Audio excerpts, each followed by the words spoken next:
Okay, guys, I gotta really hurry with this video. I just made a video about joining the military after you've already been on hormone replacement therapy. This video is meant for the trans individual who is in the military right now who wants to transition or feels like they want to transition. Here are your three options. Now, first option is this. Don't. You might feel like you're transgendered, and you might have the dysphoria that's so horrible, and go ahead, buy you a couple binders. Actually, I would suggest you buy about 5 binders, honestly. Don't wear them during the work day. You can wear, and don't wear them during PE, or, wow. PT. Don't wear them during PT. That's just a given. Every trans guy knows you do not work out with a binder on. That's dangerous. If you know you're not going to get smoked during the day, that you're just going to go to work and you're going to do what you got to do and you're in your uniform or whatever, yeah, feel free to wear a binder. So there's, buy a packer, do all these other little things that you can do. Do not wear your packer in your uniform. It is very noticeable. It will bring along a lot of suspicion. But don't get so amped up and so excited that you don't start looking at your future in terms of 10 years from now. A lot of trans guys, they see, when they're pre-transition, they see these videos on YouTube, back in the day in 2008, when I started to have those feelings that I wanted to transition, as an adult. I really didn't know what those feelings were. 2009 was the first time I came across a video on YouTube, so me personally, I got real amped up. I got and I'm a really impulsive person, or I was. I've worked on that a lot.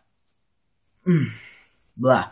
Okay, so let's get started. You're in the military, you've been in for about a year, you want to transition, you want to get out, and you just want to start hormones, and you want to get top surgery, and you want facial hair, and you want to get buff, and all these really cool things. Sorry, I'm not trying to be a dick, but you're better off living your life as a female until your full service term is over. And here is why. 1. You're in the military, you made the commitment, you get out, especially if you get out on a dishonorable discharge, you're fucked. When I say you're fucked, you're not going to get your GI Bill, you're not going to get any vet benefits, you're not going to even be considered a veteran. In fact, you're probably not going to be able to get a job. Alright, that's just that. Second, there's so many good things that can happen for you, not only for your transition, but your future in general if you decide to stay in the military. Now, there's a couple of things that you can do while in the military to kind of help ease with the dysphoria. Here's one of them. Go talk to a therapist, a civilian therapist outside of the military, and kind of get these feelings and thoughts out. Second, it gives you a preparatory time to figure out exactly where you want to be in your transition. It gives you a time to figure out if you're really transgendered or not. A lot of guys, they think they're transgendered and they go in and because now the standards of care are so lax that you can go get a T letter within your first or second therapy session, start hormones, and it be only 3 weeks since you came out. That's crazy to me. It gives you time to focus and be like, is this what I really want? So don't be rash, don't be impulsive. Now, if you don't like being in the military because you don't like the PT or you don't like the structure or so on and so forth, get out. It's not for you. You shouldn't have joined to begin with. All right. That being said, if that's you, stop watching this video. Now, route number 1, stay in. You'll get all the benefits you need. Fact is that as soon as you get out, you can be on your hormones, have 2.5 years worth of the hormones stockpiled up, and have your surgery. You could probably, honestly, if you stayed in, have your surgery. If you saved up for it, you just put away $200 to $300 of that little paycheck that you're not going to be using anyway because you live in the dorms and you don't have rent. You can have your surgery paid for and ready to get your surgery a month after you get out of the military. So if you look at it and you've got 2 years left, 3 years left, that's even about the amount of time that most guys have to wait to get their surgery anyway, sometimes 5 or 10 years. I have been out for 4 years and I still have $1,000 left to pay off to get my surgery. And if I would have stayed in, I would have already had my surgery by now. there's a difference between if you've been in a month and you paid in for your GI Bill, you'll still get it, blah, blah, blah, blah, but there's a lot of differences.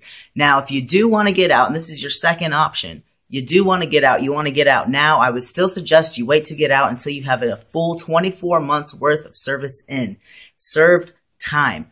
That's not including your 3 months of basic training, 2 months of basic training, whatever your basic training time was. Don't even include that. Because when you go to the VA, after you get out, as long as you have an honorable discharge, which you can usually get off of a Chapter 15 if you're in the Army, I don't know what it would be for any other branch.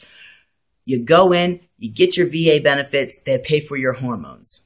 Now, also when you get out, as long as you have an honorable discharge, you'll get unemployment. And if you've been in for 2 years, you'll get a full year of unemployment, and they'll probably give you the state max, which means you can still put away $300 or $500 of that if you have somewhere to stay for free. And use that to pay for your surgery, and your surgery will probably be paid for within 6 to 7 months. You still get your 6 months worth of TRICARE after you get out, so there's also another insurance benefit. Now, if you're really stoked about it and you just can't wait, but you don't want to get out of the military, there's a third option. So, this third option, I am not condoning. I am not saying do it. I'm not saying that it's right in any way, shape, or form, but it is your right to know the information. So here we go. Okay, you can get testosterone sent to you from another country online, just like the girls who are female or male to female who transition get their hormones offline. It happens all the time. I know a lot of people who do it.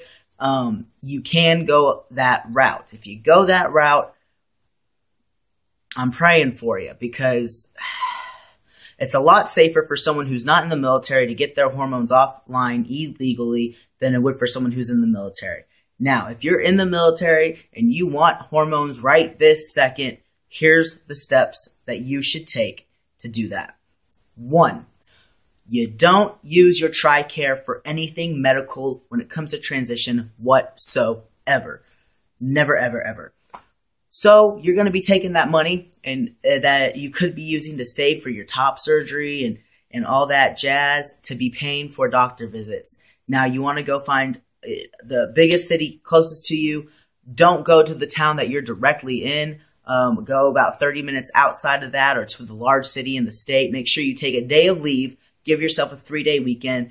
You drive up there, spend the night there, have an early morning appointment, drive back, bring a battle buddy, whatever. You get your couple therapy appointments in, they write you a letter, you find you an endo. Once again, you pay out of pocket. But if you're going to a large city, you can usually find an LGBT center that will give you free counseling in order to get your letter. You'll also probably find an LGBT-friendly endo that has a sliding scale for people who don't have insurance. And when you go in, and you're in the military, you might have TRICARE, but you're a civilian at that point and you don't have insurance. And you don't have insurance you're willing to use to pay for that. So you're going to try to find a sliding scale. Now, once you have that as a civilian and as a civilian, you're like an uninsured civilian when you do this. This is the smartest way to get hormones while in the military. And you'll have the legal prescription. You would have went through the legal process as a civilian. While it still is against the Uniform Code of Military Justice, all they'll be really able to do, unless they're hard asses at your unit, which a lot of the times, from my experience of being in the military, they're not, you will just get kicked out. That's the worst thing that you can honestly possibly get from all this is to get court-martialed, maybe get a couple months of jail time, and then be dishonorably discharged. More than likely, you'll just be dishonorably discharged, or even just generally discharged. Maybe if you're lucky, you'll even get honorably discharged. This is only if you get caught. Now, if you're very baby-faced and you're skinny and you're little bitty and all that jazz, and you're not buff already or thicker, because let's just face it, there's only a couple actual fat people in the military. But then you're going to want to make sure when you start your injections, other than the first 2, I would honestly, okay, this is just kind of kickstart you to make you feel better, do a half a cc the first 4 to 5 weeks that you're on hormones. After that, I would do I would do about 0.35 cc's a week or 60 cc's every other week. And I know that's crazy and it's such a low dose and it's half of what you normally would take, but this is how this benefits you. This benefits you because it slows down the transitional process of the fat redistribution and the hair growth. Now, this helps you because if you're going to be in the military and do this, you don't want those drastic, fast changes. You might want them, but you don't want them. You're gonna have to accept that you can't have those changes that fast or a normal rate like most people because it's going to give you away and fuck your shit up. Now, start working out more with your buddies. It's going to show, but what it's going to honestly show for them, they're just going to think that you're just tell them that you're training to be a PT stud. You just want to be a PT stud. You want to do marathons and what the fuck ever. And most people will understand that your voice is going to start dropping. When your voice starts to drop, you're kind of in that zone of fuck, unless you've got a really, really cool unit, you've got to be careful with your voice. You're going to want to stop taking hormones after the first probably 4 or 5 months and give it a break. Let it be, because during that time when your voice is first starting to drop, it's going to be noticeable. They're going to start looking and they're going to start investigating probably. If they don't, that's even better. But I would cool it on all of that for a little while.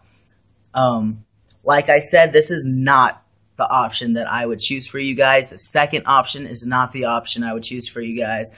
I would honestly prefer that you guys just stick it out, bro. Like, just stick out those couple years that you have left, even 6 months that you have left, or even if you joined and you were pre-transitioning before you joined and all of that, but you still identified and you joined, and just stick it out. It's 4 years, but guess what? 4 years from now, without this, you might be in the same spot you're in now anyways, minus some deep voice and a couple of strands of hair on your face.